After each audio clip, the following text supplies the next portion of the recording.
وَإِنْ خِفْتُمْ، پیچھے مال کی حفاظت کی بات کی گئی، اب ان کی عزت و عصمت اور ان کی جو شادی وغیرہ کے معاملات ہیں ان میں انصاف برتنے کی بات ہے.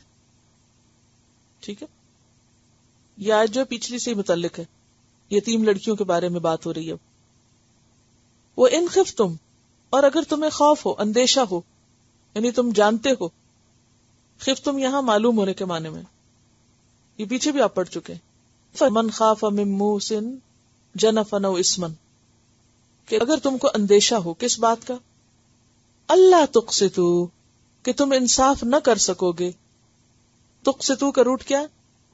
قاف سین طا، کہ تم انصاف نہ کر سکو گے فی الیتامی، یتیموں کے معاملے میں. اور مراد یہاں کون سے یتیم ہیں؟ یتیم لڑکیاں. یتیم لڑکیوں کے معاملے میں اگر تم انصاف نہ کر سکو گے، یاد رکھیے کہ لڑکوں کے مقابلے میں بھی یتیم لڑکیوں سے زیادتی زیادہ ہوتی تھی اس معاشرے میں، عرب معاشرے میں. تو اب ہوتا یہ کہ یتیم بچی جب بالغ ہوتی، جوان ہوتی، تو عموماً اس کے ساتھ زیادتی ہوتی، اور اس کی کئی ایک صورتیں تھیں. ان میں سے ایک صورت یہ تھی کہ اس لڑکی کے ساتھ بغیر رغبت کے نکاح کر لیا جاتا. کس وجہ سے؟ تاکہ اس کا مال گھر میں رہ جائے. حضرت عائشہ فرماتی ہے کہ ایک شخص ایک یتیم لڑکی کی پرورش کرتا تھا، اس نے صرف اس غرض سے اس کے ساتھ نکاح کر لیا کہ وہ ایک کھجور کے درخت کی مالکہ تھی، ورنہ اس کے دل میں اس لڑکی کی کوئی الفت نہ تھی، کوئی محبت نہیں تھی، کوئی قدر نہیں تھی. لیکن کس لیے شادی کر لی اس سے؟ کہ اس کے پاس ایک درخت ہے کھجور کا، تو اگر میں نے اس سے شادی کر لی تو یہ درخت بھی میرا بن جائے گا. تو اس کے حق میں یہ آیت اتری کہ اگر تمہیں ڈر ہو کہ تم یتیم بچیوں کے معاملے میں انصاف سے کام نہ لے سکو گے، کیونکہ شادی کے بعد بیوی کے حقوق دینا انصاف کا تقاضا ہے. اگر کوئی شخص کسی سے شادی کر لیتا ہے لیکن حقوق دیتا نہیں ہے تو یہ ظلم ہے. تو یہاں اس ظلم سے روکا جا رہا ہے. اللہ تقسطوا سے مراد کیا ہے؟ کون سا انصاف نہیں کر سکو گے؟ کس انصاف کی بات ہے؟ یعنی حقوق زوجیت اگر صحیح ادا نہ کر سکو صرف اس لیے کہ تمہیں پسند ہی نہیں، اور تمہارے دل میں اس کی کوئی قدر و قیمت تھی نہیں، کوئی اٹریکشن ہی نہیں تھی، صرف مال کی اٹریکشن تھی، مال لینے کے لیے تم نے شادی کر لی اس سے، تو اس سے کیا ہوگا؟ تم حق نہیں دے سکو گے. پھر اسی طرح ایک اور روایت میں حضرت عائشہ کے بھانجے عروہ بن زبیر نے ان سے اس آیت کا مطلب پوچھا کہ اس آیت کا مطلب کیا ہے؟ تو انہوں نے فرمایا، بھانجے، اس آیت کا مطلب یہ ہے کہ ایک یتیم لڑکی اپنے ولی کی پرورش میں ہو اور ترکے کی روح سے اس کی جائیداد میں حصہ دار ہو، اور ولی کو اس کا مال اور جمال تو پسند آئے مگر وہ اسے اتنا مہر نہ دے جتنا دوسرے لوگ اسے دے سکتے ہوں، تو وہ اس سے نکاح کر لے.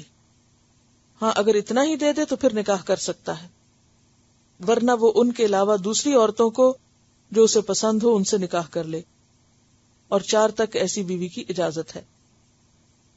تو اس سے کیا پتہ چلتا ہے کہ دوسری ناانصافی یتیم بچیوں کے ساتھ کیا تھی کہ ان کا مہر کم دیا جاتا تھا، صرف یہ سوچ کے کہ گھر کی لڑکی ہے نا، تھوڑے سے بھی کام چل جائے گا. حالانکہ اس لڑکی کی شادی اگر کہیں اور ہوتی تو اس کو زیادہ مہر ملتا یا زیادہ اچھی طرح وہ رکھی جاتی. تو کیا کیا ظلم کرتے تھے یتیم بچیوں کے ساتھ؟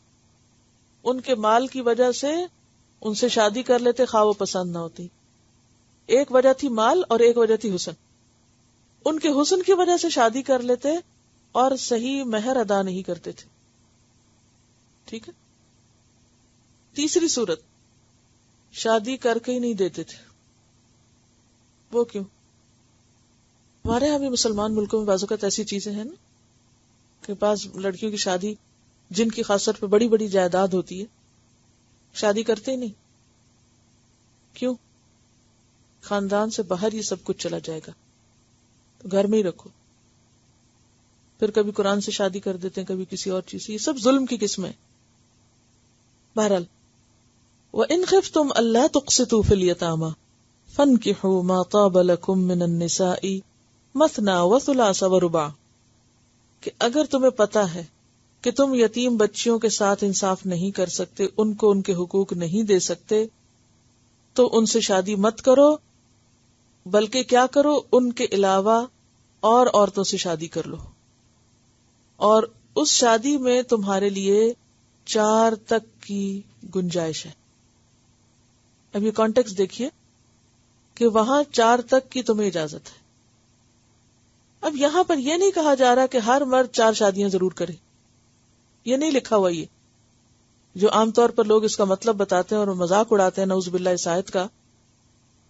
دیکھیے کہ بعض لوگ اس آیت کو بھی مذاق کا نشانہ بنائے ہوئے ہیں اور بہت ہی غلط قسم کی باتیں کرتے ہیں۔ اگر کوئی عورت قرآن پڑھ رہی تو عام طور پہ کیا کہتے ہیں؟ اچھا اب تو تم قرآن پڑھ رہی اور تو پتہ ہے نا تمہیں قرآن میں کیا لکھا ہوا ہے، 4 شادیوں کا لکھا ہوا ہے۔ یعنی وہ گویا اس آیت کو ایک ذریعہ بناتے ہیں کس چیز کا؟ قرآن سے متنفر کرنے کا۔ عورتوں کو قرآن سے متنفر کرنے کے لیے اس طرح کی آیات کا سہارا لیا جاتا ہے جو کہ جرم ہے، غلط بات ہے۔ تو قرآن کا مذاق اڑانا کسی بھی طرح درست نہیں۔ اگر کوئی کر رہا ہو تو ایسے مذاق میں شریک نہیں ہونا چاہیے۔ تو بات یہ ہے کہ اسلام سے پہلے اگر آپ پس منظر دیکھیں، اسلام سے پہلے کہیں کوئی لمٹ تھی ہی نہیں، حد ہی نہیں تھی۔ ایک شخص جتنی چاہے شادیاں کر لے۔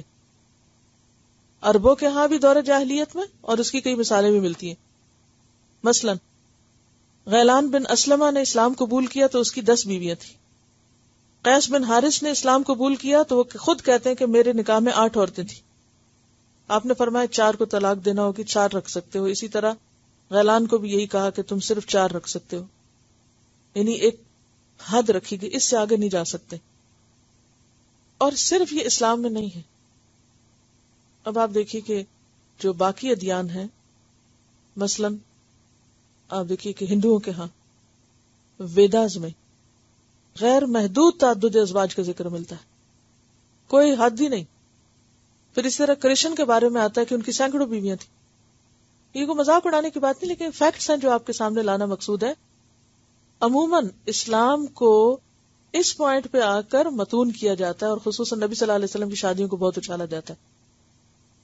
جہاں تک نبی صلی اللہ علیہ وسلم کی شادیوں کا تعلق ہے تو اس پر ایک کیسٹ موجود ہے، رسول اللہ کی شادیاں، کہ کیوں آپ نے کی، اللہ کا کیا حکم تھا، کس ایج میں کی، کب جا کر کی، کس وجہ سے کی، تو اس کی پوری حکمت ان میں بتائی ہوئی ہے۔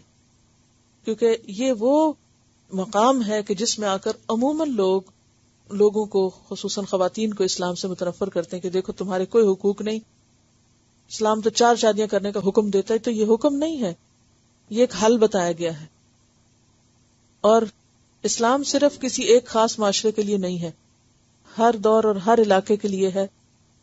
آج بھی بہت سے علاقے ایسے ہیں، جیسے افریقن کنٹریز ہیں، وہاں یہ ایک نارمل بات سمجھی جاتی ہے۔ وہاں پر ایک سے زیادہ شادی کرنے کو عموماً عورتیں بھی معیوب نہیں سمجھتی۔ قبائلی زندگی میں عموماً اس قسم کے رواج پائے جاتے ہیں۔ پھر آپ دیکھیے کہ جس معاشرے میں اسلام آ رہا ہے اور جہاں یہ اصلاحات ہو رہی ہیں، اس کی عملی صورتحال کو دیکھیں کہ وہاں کیا صورتحال تھی۔ وہاں پر یہ کہنا کہ 4 سے آگے نہیں جا سکتے، یہ بھی ایک بہت بڑی بات تھی۔ ہمیں تو یہ 4 زیادہ لگ رہا ہے نا، تو وہاں 4 کیا تھا؟ ان کے لیے ایک کم چیز تھی۔ پھر آپ دیکھیں کہ اسلام نے ایک آنےسٹی کا ثبوت دیا ہے کہ تم ایک لیگل معروف طریقے سے یہاں تک، اس حد تک جا سکتے ہو، اس سے آگے نہیں جا سکتے۔ ورنہ بہت سے لوگ جو بظاہر یہ دعویٰ بھی کرتے ہیں کہ ہاں صرف ایک ہی ہونا چاہیے، وہ قانون کے دائرے سے باہر پھر جو چاہیں کرتے ہیں۔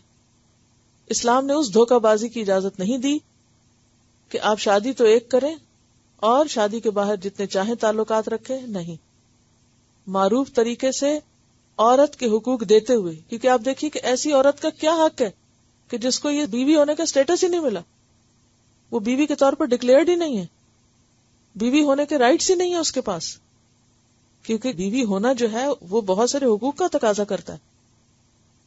تو اس میں دراصل عورت کے حق کو ہی پروٹیکٹ کیا گیا ہے کہ اس کے ساتھ جب نکاح کیا جائے تو اعلان کیا جائے، اس کا حق مہر مقرر کیا جائے، اس کے نان نفقے کا انتظام کیا جائے، اور پھر اگر ایک سے زائد شادی ہو تو اس میں عدل و انصاف کے تقاضوں کو پورا کیا جائے. تو فرمایا کہ اگر یتیم بچیوں کے بارے میں انصاف نہیں کر سکتے تو پھر کیا کرو؟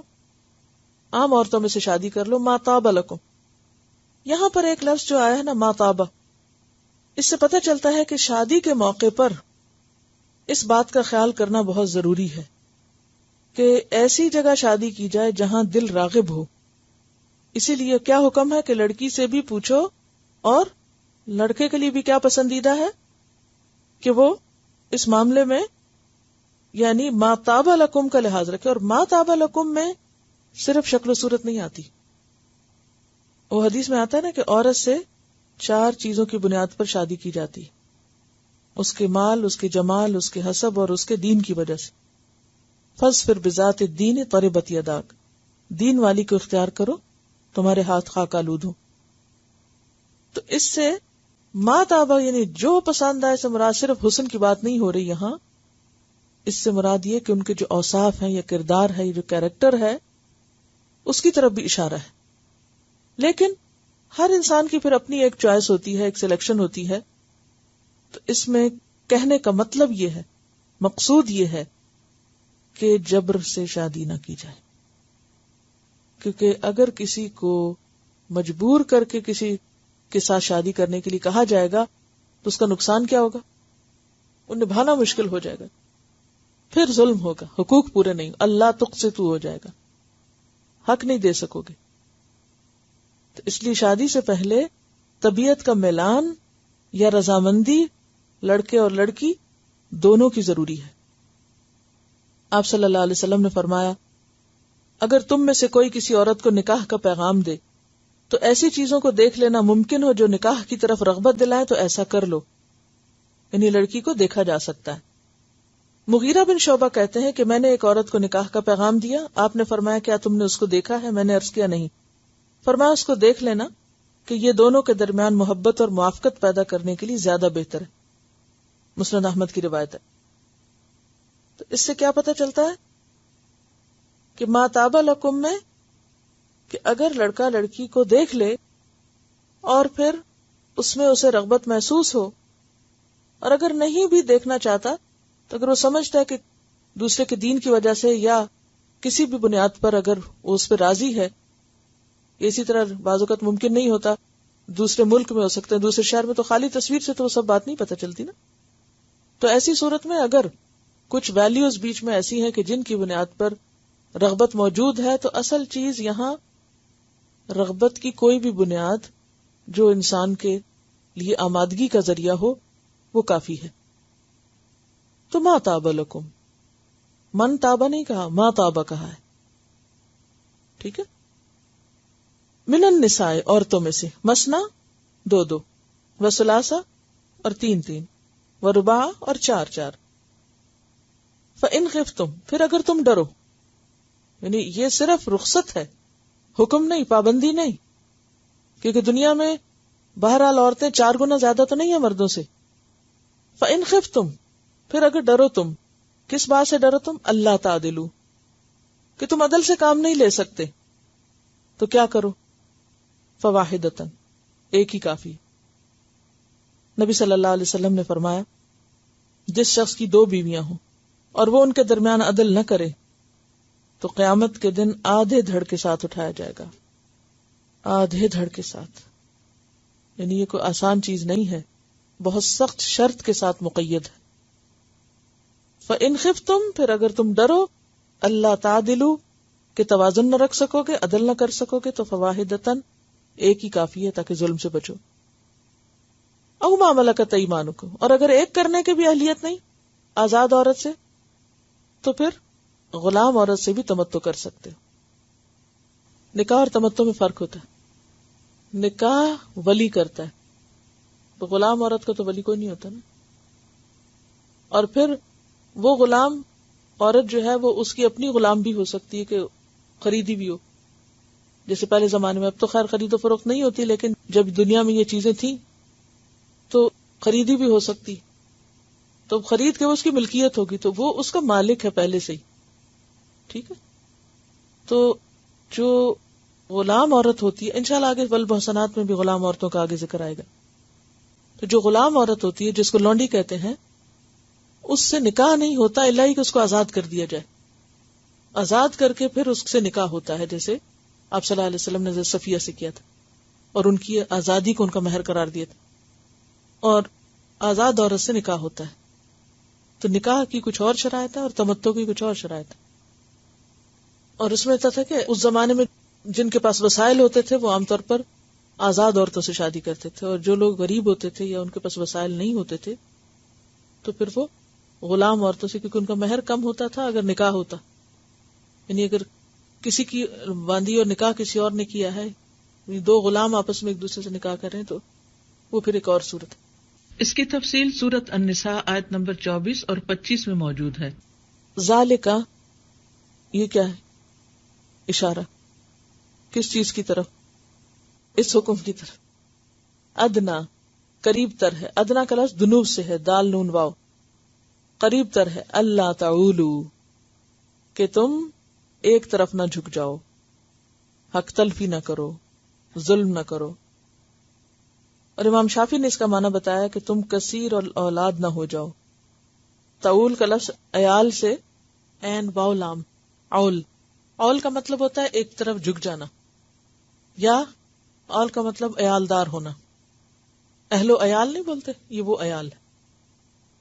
امام شافعی نے صرف یہ معنی کیا کہ تم زیادہ عیالدار نہ ہو جاؤ، کیونکہ جب زیادہ عیالدار ہوگے تو پھر حقوق صحیح ادا نہیں کر سکو گے، تو ایک اور صورت ہوگی ظلم کی.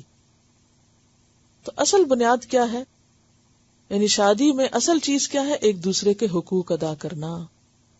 اگر کوئی بھی ایک فریق، خواہ وہ عورت ہو یا مرد، حقوق ادا نہیں کرتا اور انسان اس کو پی جاتا ہے یا صبر کرتا ہے، تو جس پہ ظلم ہو رہا ہے وہ تو اللہ سے اجر پائے گا، لیکن جو ظلم کر رہا ہے وہ دنیا میں اگر بچ بھی جائے، کیونکہ بعض اوقات لوگ دوسروں کے ساتھ اچھے ہوتے ہیں لیکن گھر میں ایک دوسرے کے ساتھ اچھے نہیں ہوتے. اب اگر عورت یا مرد شکایت کرتا ہے کہ میری بیوی اچھی نہیں ہے، وہ کہتا ہے میری شوہر میرے ساتھ زیادتی کرتا، کوئی ماننے کو بھی تیار نہیں. وہ کہتا ہے میں تو یقین ہی نہیں آتا، وہ تو اتنا اچھا ہے، وہ تو ایسا اور ویسا، یا وہ اتنی اچھی ہے تمہیں ایسا لگتا. تو ایسی صورت میں کسی دوسرے باہر کے شخص کو محاسب نہیں بنایا گیا. کیا ہے؟ اللہ سے ڈرو. اور یہ ساری جو سچویشن یہاں رکھی گئی ہے، وہ یہ رخصت اس لیے رکھی گئی ہے، یتیم عورتوں سے بچنے کو اس لیے کہا گیا تاکہ تم اپنے فرائض پورے کرو، دوسرے کے حق ادا کرو. کوئی ایسا کام نہ ہو کہ جس سے دنیا میں تو کسی نہ کسی طرح آگے نکل ہی جاؤ گے مگر آگے جا کے پکڑے جاؤ گے، کیونکہ یہ کبیرہ گناہوں میں سے ہے. اور حقوق العباد جب تک بندے ایک دوسرے کے معاف نہیں کریں گے، اللہ تعالیٰ بھی معاف نہیں کرے گا.